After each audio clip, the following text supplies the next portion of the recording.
მიუხედავად ურთიერთგამომრიცხავი მონაცემებისა, ჯანდაცვის სამინისტრომ უკვე დაიწყო მოკვლევა აღნიშნულ საკითხთან დაკავშირებით.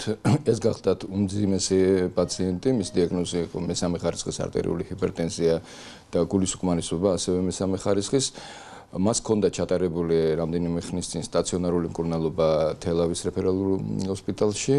ეხლა ცოტა ხნის წინ მან მიმართა ყვარელის პოლიკლინიკას, სადაც მიიღო შესაბამისი კონსულტაცია და დანიშნულება. მას დანიშნული ჰქონდა და რეცეპტით გამოწერილი ჰქონდა როგორც შარდენის საშუალებები, ასევე საგულე საშუალებები. შესაბამისად, ბუნებრივია, ყველა უფლება ჰქონდა მიემართა აპტეკისთვის მედიკამენტის შესაბამისი მედიკამენტის მისაღებად. კიდევ მეორე, მას შესაბამისი რეცეპტები გამოწერილი ჰქონდა.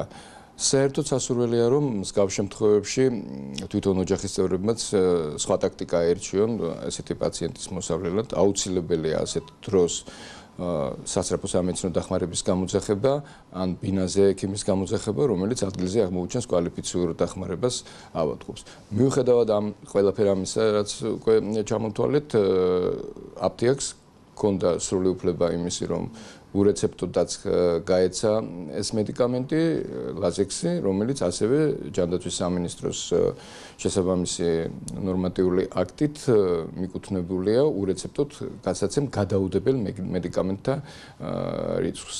არის რამდენიმე ურთიერთგამომრიცხავი ინფორმაცია, ჩვენ მოვისმინეთ პირადად მეზობლების მიერ მოწოდებული, ესე ვთქვათ, საუბრის შინაარსი, სადაც სხვადასხვა სახის და სხვადასხვა ტიპის ინფორმაციები ჟღერდება, ამიტომ ეს არის კარგად გამოსაკვირვებელი. შეიძლება ეს ცილდებოდეს კიდევაც ჯანდაცვის სამინისტროს კომპეტენციას, მაგრამ ერთი რამ უკვე გადაჭრილად შეიძლება ითქვას, რომ თუ ეს ყველაფერი მაინც დაკავშირებულია რაღაც მედიკამენტის გაუცემლობასთან, ეს არ არის კავშირში იმ ახალ რეგულაციებთან, რაც ჩვენ მივიღებთ, იმიტომ რომ ამ ახალი რეგულაციებითაც ურეცეპტოდ უნდა გაცემულიყო აღნიშნული მედიკამენტი.